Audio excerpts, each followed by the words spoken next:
Should I build my dream home or buy an already existing one? Which one is more profitable? That's the question that a newbie in our community asked yesterday, and I thought it was a very interesting question. Guys, if you're new into this channel, my name is Mamadou Diallo, and full-time real estate investor. My team and I, we've done everything so far. We've done the fix and flips, we've done the buy and holds, the Airbnbs, and we transition into new construction. Sometimes we do partner up with the commissioners and the government to build. Right now we have multiple projects going on in Georgia. But guess what? We've also done the fix and flips. That's when you find ugly homes, you renovate them, you put them on the market to sell it for a profit. Now, the student that asked for this, right?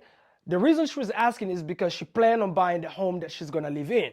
Now, all of us, 99.9% of us, the only reason we want to buy our dream home, it is because it is been planted in our minds that in order to create wealth, we have to, in some way, shape, or form, we have to be in what we call real estate, right? To build wealth. And so when people say, I want to buy my dream home, what they're really saying without saying it is I would love to buy a home so I can build generational wealth, even though I'm gonna live in it. What are the two things that you need in a piece of real estate in order to build wealth? Well, one of the things you need, guys, is what we call cash flow, right? You absolutely need cash flow. Cash flow is basically if you have an Airbnb, for example, and your monthly expenses is, I don't know, $3,000, but your Airbnb is bringing you around like $8,000, right? Well, you have about $5,000 in positive cash flow. I would say technically gross cash flow, right? Now, the other thing you need, guys, is what we call equity. Most people don't understand this part, right? Guys, you need 1 and 2. You need these two together, ideally. Now, equity is very, very key. What is equity? Equity is what you can walk away with in your pockets if you sell your home after all the expenses. And so we're talking about real estate commissions. Typically, with the real estate agents, you obviously have about 6% that you have to pay as the homeowner that is selling the home.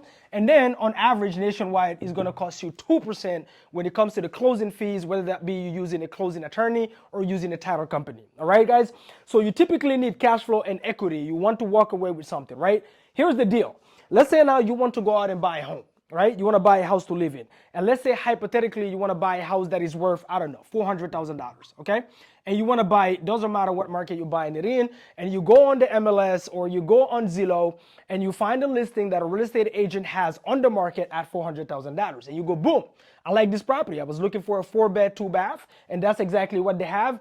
And then you decide you're going to go to the bank and borrow the money to buy this property. Let's say hypothetically you decide you're gonna go with what we call FHA loans, okay?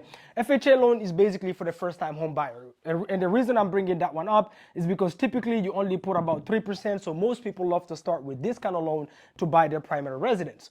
The issue is with buying the property that already exists, if you reach out to that real estate agent and you go borrow at the bank, you are buying that property for what that property is worth now. If you close today, your property is probably worth, because this is $400,000 plus fees, right? So if you buy this property right now and you close today and you get the title and now it's your home, that property is worth $400,000. Why is that important? Because you close and you have absolute zero equity. You now have to keep this home for the next, depending on the location where you bought it, the zip code, the school system in that area, how fast those properties appreciate in that area.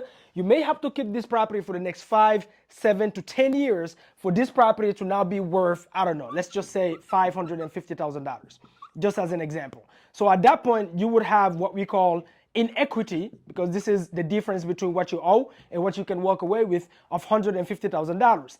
Now, the difference between this and if you were to build it from the ground up is, if you build it from the ground up, you are creating wealth. You are creating wealth day one, the day that you close. How? Let's take the same example. Let's say again, you want to go and find the raw land, and then you want to go through the bank, obviously, borrow the money to build. At this point, you're definitely going to need an experienced developer that will, you're going to have to hire for them to give you the credentials for the bank to lend you. But let's say hypothetically you have all of that, and then you have the right location where you're looking at, and you find the raw land, okay? So you buy the raw land, and your goal is to build a home that is, by the time you're done, the end product, when you're done building, is worth the same exact amount, $400,000. Well, here's the deal.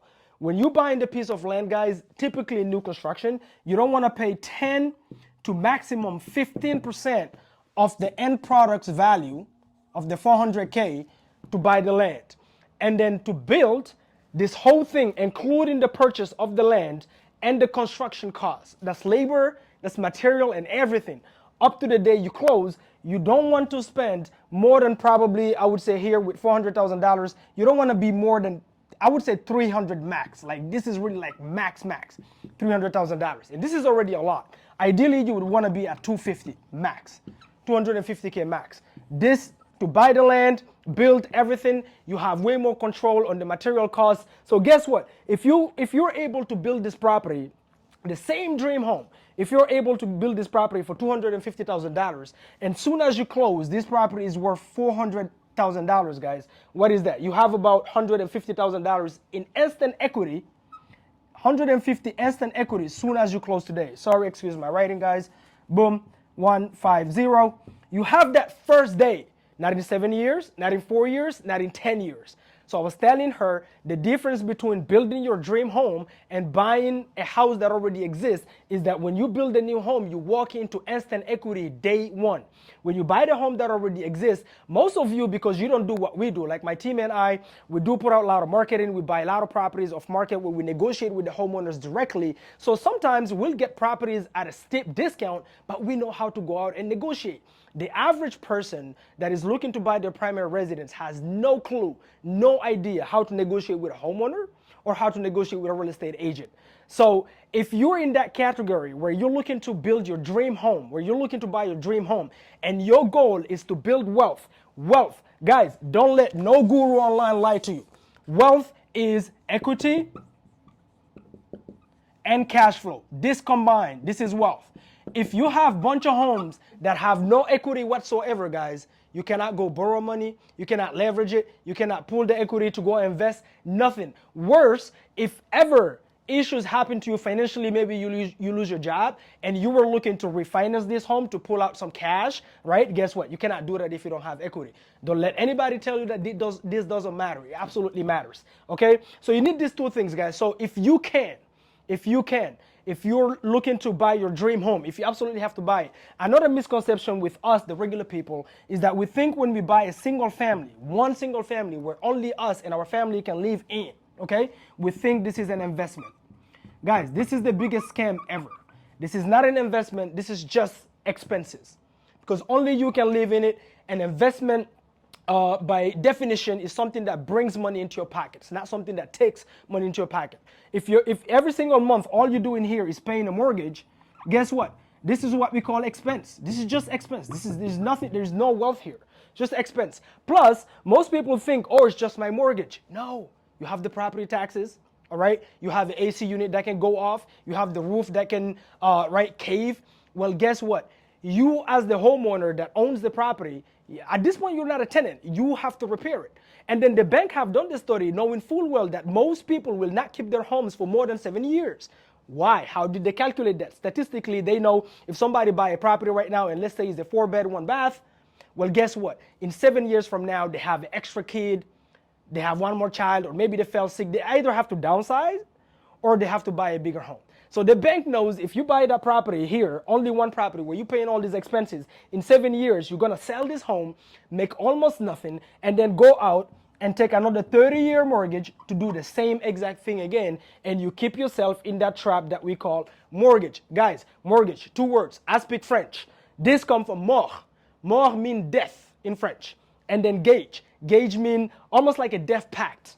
That's what it means. 2 words in French. These are French words. That means this is a death trap if you don't do it right. Mortgages are a death trap if you don't do it right. All right, guys? So if you can, from the beginning, make sure you actually build and not buy an existing home, okay?